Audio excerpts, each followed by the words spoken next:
Okay, so welcome everybody. I'm not sure if you can hear me without the headphones or if you just need the headphones, but thank you very much for coming along. I know it's day 2, bit of a graveyard shift, everyone's knackered. I know I am, so we'll probably do this fairly quickly and maybe do some questions. So I'm going to talk to you about simplifying the journey, our approach to e-commerce strategy, but a little bit of context. So firstly, it's nice to be back at Excel.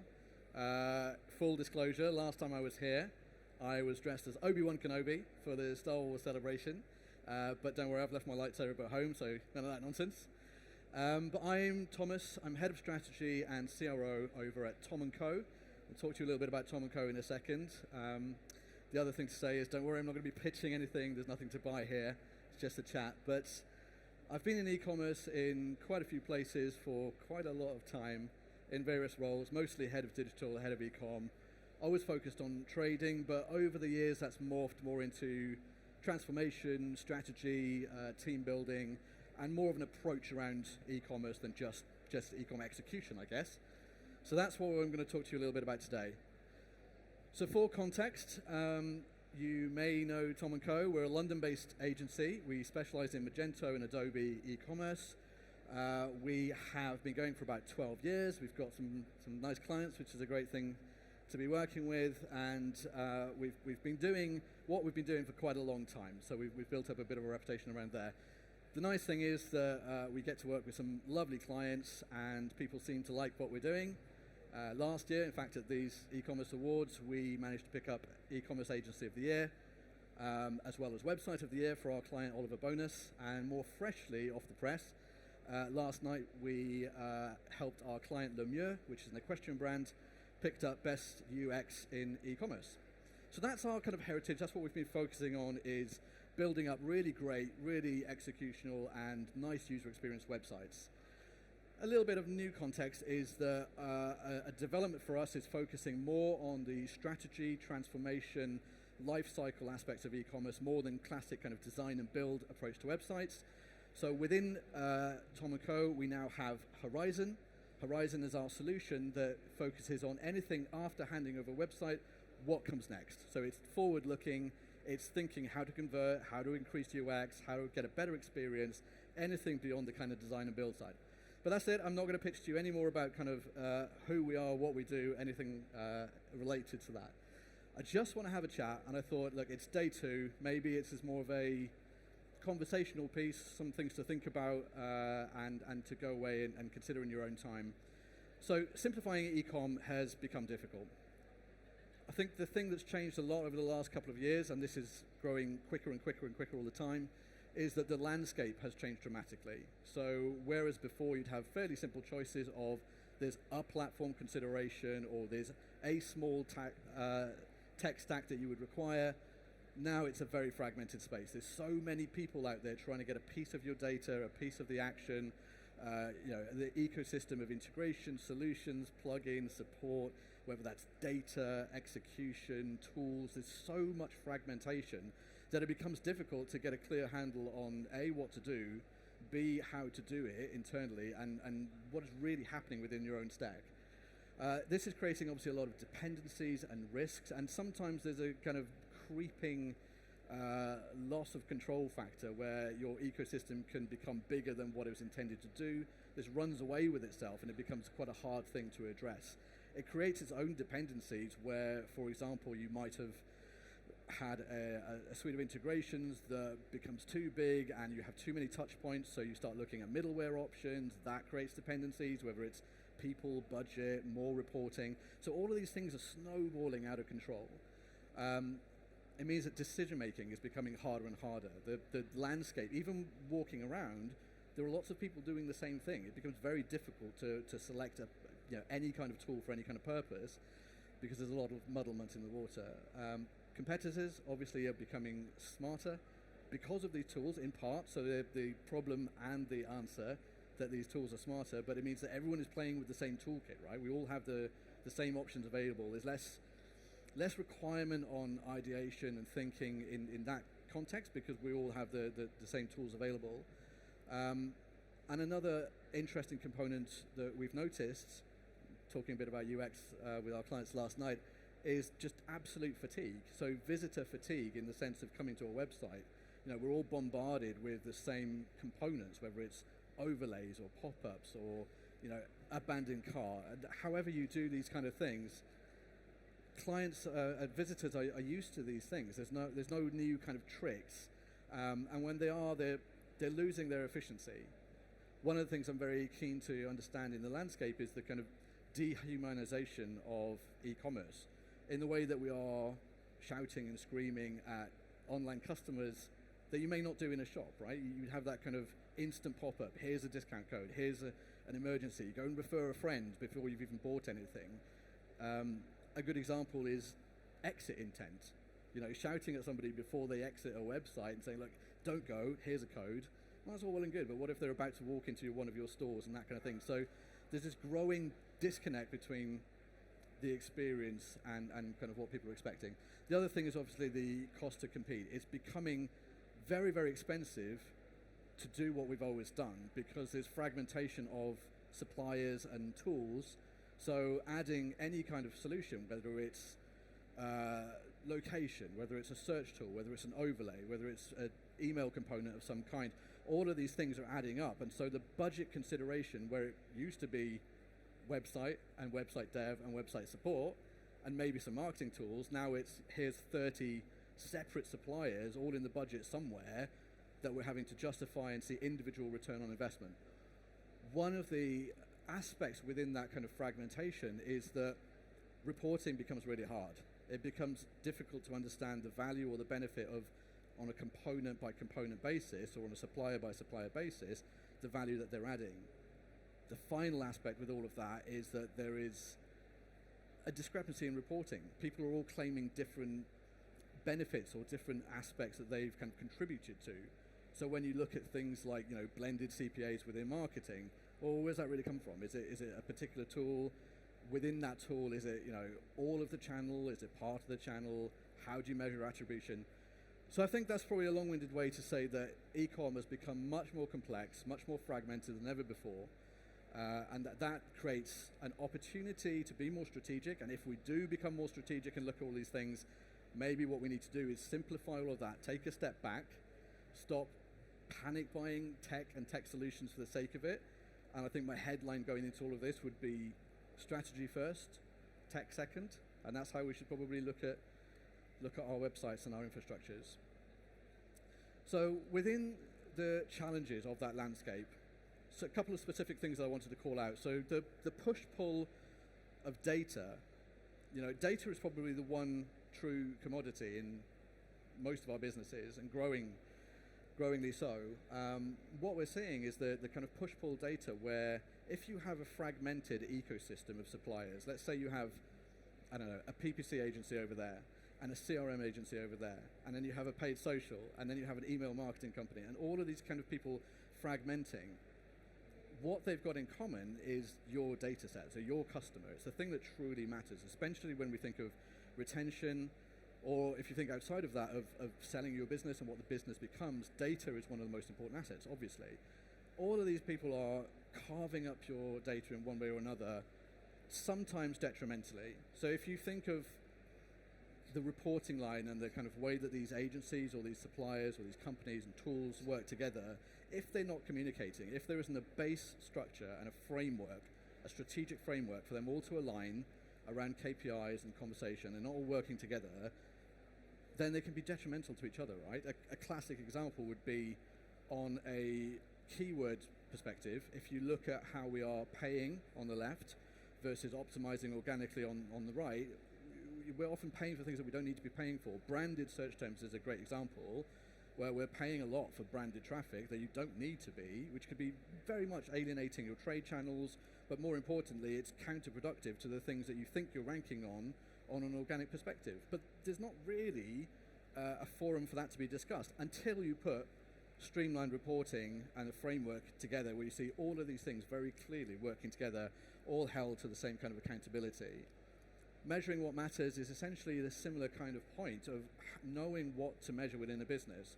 So on a marketing perspective, for example, and I appreciate this conversation dips in and out of kind of marketing, performance, on-site, off-site. that is kind of the point, that all of these things have to kind of level up and work together within your structure. So measuring what matters is a really tricky one, because how do you know what data is important? And probably more at a kind of seniority level, how does a leadership within a sizable business understand what metrics to measure other than what is being fed to them by potentially execution level team, and maybe more dangerously third-party suppliers who, let's face it, are going to be driven by their own kind of vanity metrics and kind of, you know, reporting on what makes them look good. So it's difficult to know what to measure. There's so many KPIs and different tools out there. When you look at the challenges of executing and fulfilling it, what's the best way to service an e-com team these days? Is it completely in-house? Is it agency side? If you go agency side, should it be a full service agency?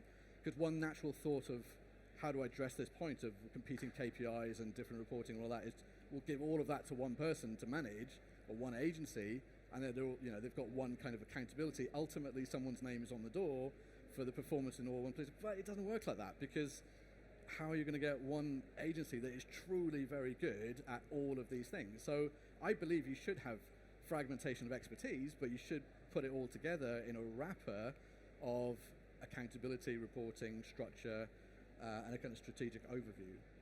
We've talked a little bit about these kind of hostage of out of control solutions, and that is really just a snowballing of the tech becoming bigger than the purpose that we intended it for.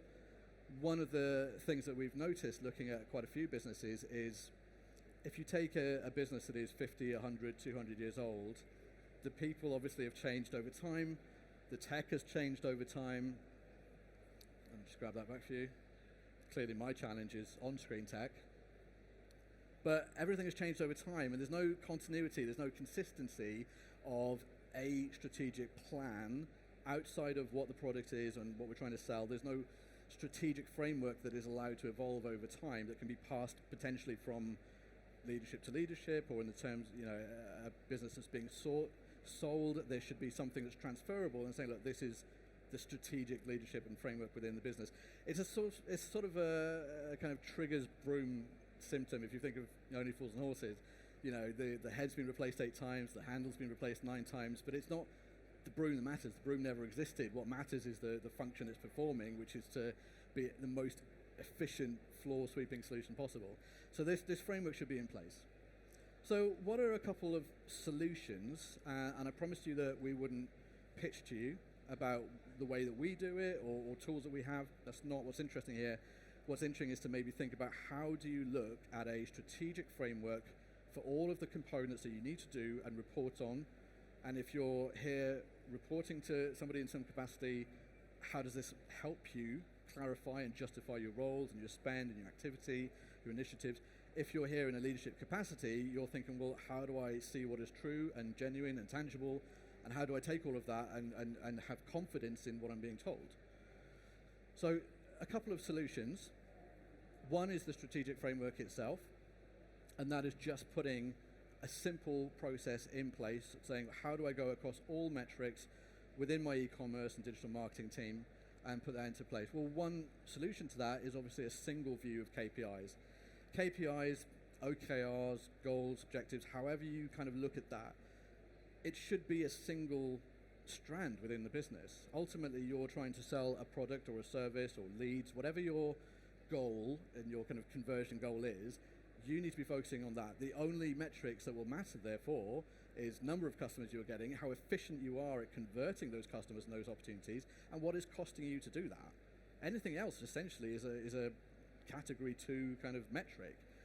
But putting those in place, even on that 2 or 3 KPIs that really matter, is a difficult thing. Touchpoint teams. This is probably the most efficient way that I, Tom and Co, a couple of people I've been talking to, can agree that this is the way to do it. This is a slightly interesting concept that you need the right people doing the right roles. I don't think that has to be all the same people that have been in play doing the same thing unless they're all on the same team, right? You need to form a team, the kind of Avengers of your in-house team that all pull together. So I think you can have completely employer agnostic teams that could be some in-house resources, some consultants and expertise that get parachuted in for a little while. It could be some third-party agencies. What becomes important there is how do they all collaborate together? It's really easy to say to your internal teams, here are 3 KPIs that you all have to get behind. This is our new way of working. That's fine. How do you translate that to, well, I've got 5 agencies doing different things and their KPIs have to be our KPIs, and actually the weekly reporting is now the monthly reporting, and the dashboard that was over there is now a dashboard that is over there. So putting the right people in the right place with the right strategic framework is probably what matters. Overthink and don't overpay. Just talk to the point around putting the time and the effort and the energy up front to do investigation, analysis, auditing. And I don't mean slapping an analytical solution into your data sets. It doesn't mean just, buying a new reporting suite and plugging that in. That's not thought. That's just a new layer of interpretation and saying, okay, we've got a new reporting tool. Great, it hasn't solved the problem. It's probably expensive in the long run. So one really important step is to do the audits, do the analysis, do the thinking, go and speak to other businesses, go and speak to a load of agencies, not one, and really think, well, what does the strategy solution for our business need to look like? So when you circle back and think about the 2 things that matter here, the single view KPI, well, how do you build dashboards for your business that take the metrics that you need in your context? The second thing is, with these strategy and touchpoint teams, what do they need to look like? There's so many evolving job roles within e-com and digital these days, and there's so many permutations of that, but essentially, like KPIs, it all comes back to a couple of core functions. And the bigger the business, the more people you have doing a similar thing or a variation of a similar thing.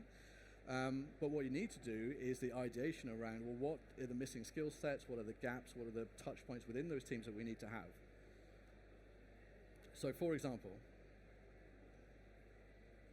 if we get to that, having the right people in the right place, you could have digital marketing teams, performance teams, MarTech, e-com, data insights. And I did explain that I'm not the Tom at Tom & Co. There are an awful lot of us, so I've just put Tom everywhere for reference. But the point is that these can be from completely different organizations, different teams, all pulling together to achieve a function. And as long as the KPI reporting is in place, then that doesn't matter so much. It reduces the ambiguity within these teams and who's doing what. But more importantly, it speeds things up. Like, how much time do we actually spend reporting or creating reporting rather than doing? And this becomes especially true agency side. And I sound like I've got something against agencies, even though I work at an agency. A little bit of context is that this is my first ever agency role, and so I'm used to being client side. I think that's probably a good thing, because I can take some of that client side expectation and transfer it into an agency mindset. But what I would like to see is the kind of the reduction of noise around reporting. That cadence throughout a month, that you put your A team on a pitch and you're kind of upfront best behavior in the start of the month, and then in reality there's probably a little bit more junior performance and kind of, not the best performance in the middle of the month, but then there's scramble towards the end of the month of reporting and creating manual reports and producing a document and sending it across. Take all that away. Take the burden of reporting. So create a dashboard or a system. And as I say, it's not about how we do it or how anyone else does it. So this is an example of a portal that we've been building for one of our lovely clients, Le Chameau, which is a beautiful French band that make welly boots. This is a portal that will say, well, look, here's your stats, and it can be broken down into CRO or SEO. Here's your roadmap that we're all trying to align about. How that comes together, it doesn't really matter. And there are lots of people out there that will build custom roadmaps or sell a tool to do it. What matters is that single view exists. When you have an end-of-month marketing or e-com report, there's 30, 40 pages broken into sections, and all that's happened is that the head of e-com, head of digital, has said to their subheads, you do your reports on performance, you do your MarTech report, you do your kind of CRM report. These things are at conflict with each other, but it's taking 20, 30% of the month's worth of time of reporting instead of doing it. So that's the fragmented landscape. Lots of things going on, lots of people claiming your data. There are challenges within that. There's possible solutions, which really boils down to 2 things, which is get streamlined KPIs, agree what they are, get everybody talking to the same point, and then within that have a reporting framework, get a team in place that can deliver that are all singing from the same hymn sheet wherever they work and whoever they're paid by, get the team on the same page. The benefits of this, obviously, is that you will get a lot more clarity of your purpose. I think people should be innovating in their business, right? Selling products, making content, assets, creative, branding, all that kind of thing. You shouldn't be doing heavy lifting around creating, best strategy within market. And this term of best practice within marketing, that's fine. All of that kind of digital can be handled. You focus on the business, but by putting the KPIs and touchpoint teams into place, there'll be a lot more clarity of purpose around your own roles within the business. Speed of delivery obviously increases. Everything becomes more collaborative. The single view of reporting across all functions is of course beneficial. It removes vanity metrics, and I think that's important. So cutting across, whether that's internal to an agency or an in-house function, a lot of reporting is set up to make the person reporting look quite good, right? It's the concept of history is written by the winners, and that's what happens with reporting. It's a very dangerous place to be. So automating, putting some intelligence, putting some real-time capabilities behind reporting, it's quicker, faster, better. It's more trustworthy.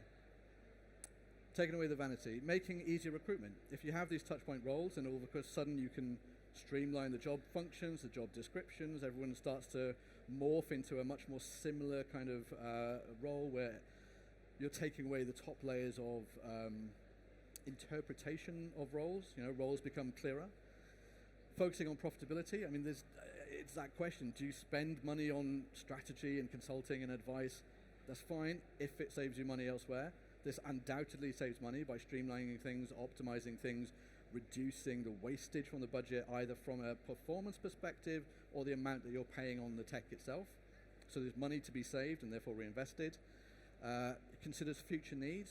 When I was saying about having a framework and a MarTech stack in place that sort of outlives the temporary caretakers or the people working in those positions, that's really important, because the project, the business, the plan, the infrastructure itself becomes more important than individuals.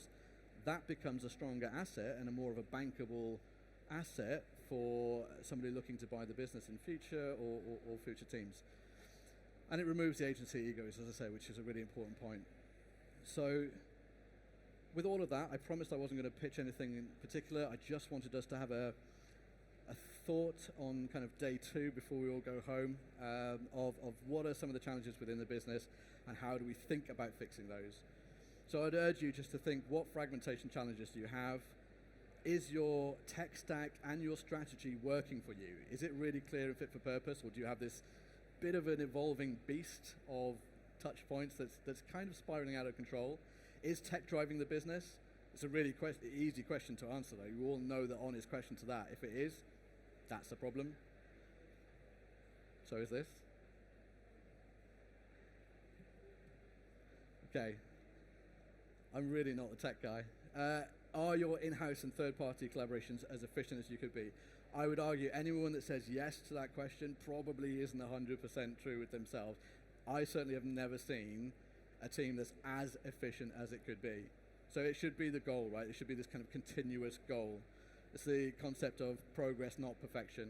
And that should be a state of mind within these teams, really. Finally, how much time is spent reporting versus doing? We've covered it, but it's definitely a big one to be thinking about. What does all this look like 12, 18 months from now? If you can hand on heart say, do you know what, we're fine. We've got the right tech stack, we've got the right teams, we're not wasting any money, it's absolutely fine. Can you say that's going to be the case in 12 months? I don't think so. Not the pace of change, the rate of change that's happening in today's world is quite frankly alarming. I don't think we can all say that the future is safe. And finally, the cost of strategy versus the cost of chaos. It's probably worth putting a little bit of budget in, fixing this, even if you're just MOTing it or health checking. No one's saying that you have to go and down tools, change the world, do this whole strategy overnight. Spend a little bit of time just assessing it. Just go for a checkup is essentially what I'm saying on your strategy point. That's what I wanted to talk about today. It's just some considerations, things to think about, and that's that. So we'll do some Q&As, and then essentially, if you want to have a chat to us about strategy at any point, then give us a call. Any questions and answers from you guys?